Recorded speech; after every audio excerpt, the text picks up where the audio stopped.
Hi everyone, my name is Jan Wegener and welcome back to the Early Bird Photo News. I'm still quite busy working on different projects that I will hopefully be finishing soon, but there's been a lot of things happening in the photography world that we should talk about, so let's jump right in.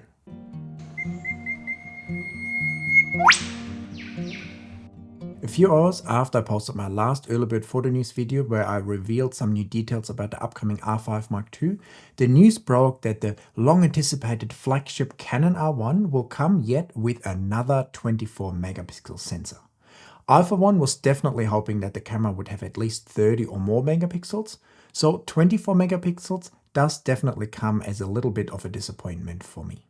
I know a lot of people will now say, but Jan, 24 megapixels is more than enough if you're a good photographer, but I tend to disagree with that sentiment. It's definitely enough in most situations, but there's also situations where 24 megapixels is simply not enough. And even if the R1 has the best image quality in the world, at some stage, people like me will run into issues with the 24 megapixels. All the other leaked specs of the R1 sound pretty amazing. Quad pixel autofocus, super fast sensor with fast readout, high frame rates, dual CF Express Type B card slot. So pretty much all you want in a camera, nice big battery, beautiful nice body, similar to the R3. So basically it ticks all the boxes, but I can't shake the feeling that it feels a bit more like a competitor to the Sony A9 Mark III rather than the Nikon Z9 or Sony A1. Which is totally fine in its own right because Canon does seem to love sports and press photography above all else, and 24 megapixels must be the sweet spot for that kind of photography. What I don't like about this whole 24 megapixel discussion is that there is some photographers out there that seem to like to tell other photographers how many megapixels they may or may not need.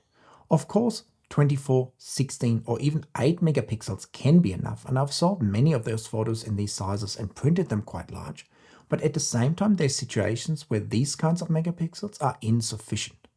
In the end, it comes down to what you're photographing and whether you can control the distance between you and your subject or not.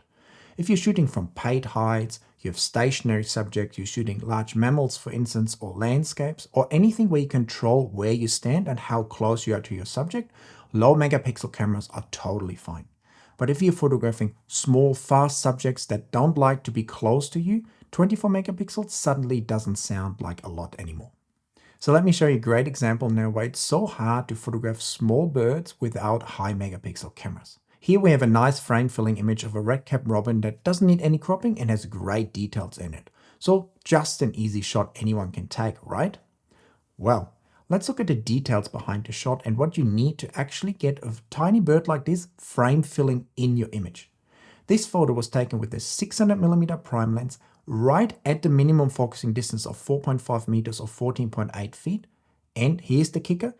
To get the bird frame filling, I had to use a 2x extender. So I'm shooting at 1200mm at f11 stop down 1 stop. So let's let that sink in for a moment. To get a small bird frame filling in your photo, you need to be at the minimum focusing distance, use a 600mm prime lens with a 2x extender. And these are 3 things that basically never happen in the field. Oftentimes we don't have enough light to use a 2x extender, and how often do we get that close to a small, tiny and skittish bird? Basically never, right?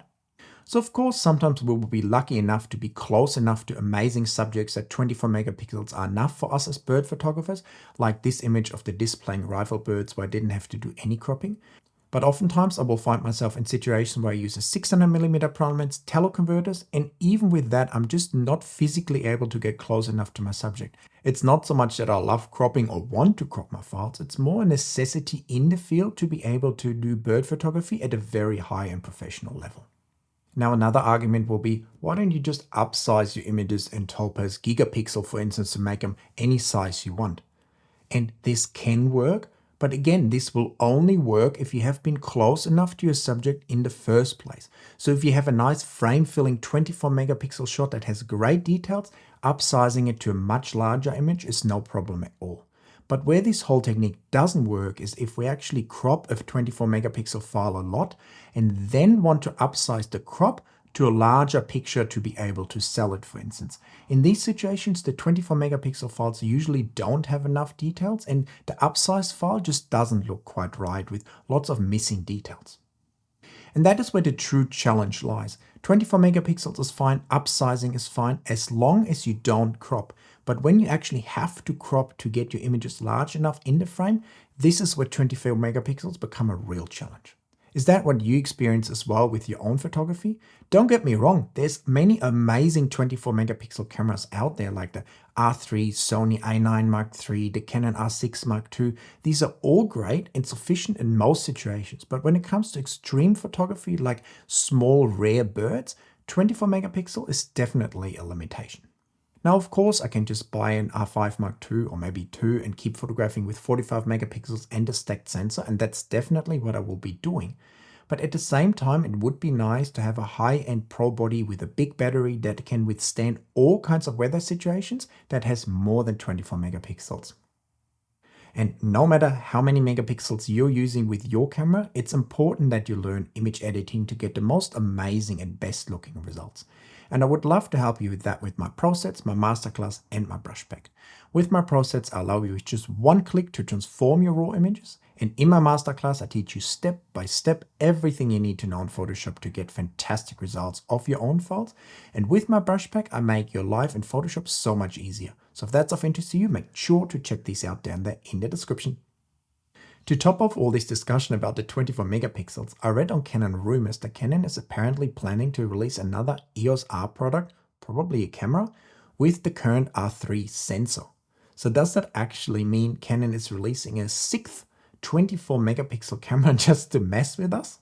I don't know, would be kind of crazy to me, and I think maybe someone needs to actually tell Canon that it's okay to have more than one high megapixel camera in the lineup. What do you guys reckon?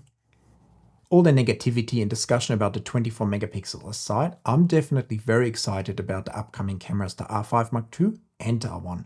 I know they will be amazing performers in the field and should help me to get even better images than what I'm able to get like with my R3 and my R5s currently. And I'm hopeful that I will get my hands on these to make some videos for you as soon as possible. Although it seems like both, or at least the R5 Mark II, will be a little bit more delayed again. We were expecting an announcement in June, but now it seems like this has actually been pushed into July with maybe a delivery in late August. So it seems like we still have to rely on rumors for a little bit longer to know what these cameras will be about before we finally get an official announcement and can hold it in our hands. May, June and July are definitely shaping up to be quite busy months for Canon with a lot of new releases.